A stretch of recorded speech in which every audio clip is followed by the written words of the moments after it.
നാട്ടുകാരുടെ എതിർപ്പിനെ മറികടന്ന് ദേശീയപാത മുരിങ്ങൂർ ജംഗ്ഷനിൽ അടിപ്പാത നിർമ്മാണത്തിന് പ്രധാന റോഡ് പൊളിക്കൽ ആരംഭിച്ചു.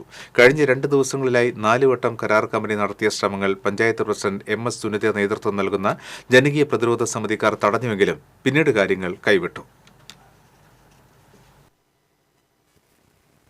സമിതി ഭാരവാഹികൾ തൃശൂരിൽ കളക്ടറെ കണ്ട് മടങ്ങിയെത്തുന്നതിന് മുൻപ് 5ാമത്തെ ശ്രമത്തിൽ ദേശീയപാതയുടെ എറണാകുളം തൃശൂർ റൂട്ടിലുള്ള പ്രധാന റോഡിന്റെ ഭാഗം പൂർണ്ണമായും പൊളിച്ചിട്ടു. ഇതോടെ വാഹനങ്ങൾ സർവീസ് റോഡിലൂടെ തിരിച്ചുവിട്ടു.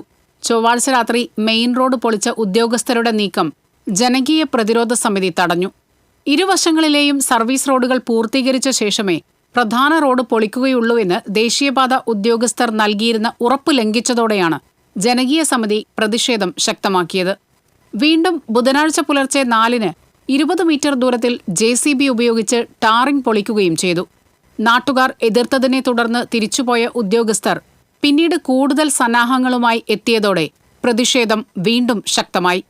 Panchayat president M.S. Sunitha, vice president Poly Pulikkan, സമിതി കൺവീനർ PP ബാബു തുടങ്ങിയവർ പ്രതിഷേധത്തിന് നേതൃത്വം നൽകി. ഇതിനിടെ കൊരട്ടി SHO അമൃതരംഗൻ സ്ഥലത്തെത്തി ഇരുവിഭാഗവുമായി ചർച്ച നടത്തി. പ്രശ്നം ജില്ലാ കളക്ടറുടെ ശ്രദ്ധയിൽപ്പെടുത്തുന്നതുവരെ നിർമ്മാണ പ്രവർത്തനം നിർത്താമെന്ന് ധാരണയിലുമെത്തി.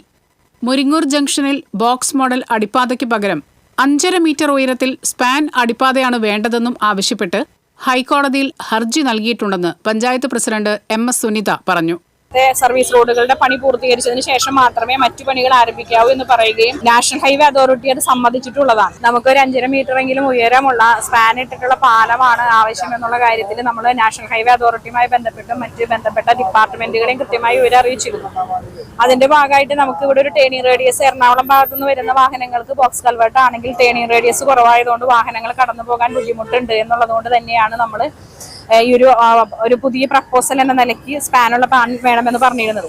വളരെ എന്താ പറയുക ആസൂത്രിതമായി ചെയ്തിട്ടുള്ള ഒരു കാര്യമാണിത്. ഇതുമൂലം ഈ പ്രദേശത്തെ ആളുകൾ മാത്രമല്ല കേരളത്തിലെ ഈ ഹൈവേ കൂടെ സഞ്ചരിക്കുന്ന മുഴുവൻ ആളുകൾക്കും വലിയൊരു ബുദ്ധിമുട്ടാണ് ഇതിന്റെ ഭാഗമായിട്ട് ഉണ്ടായിട്ടുള്ളത്.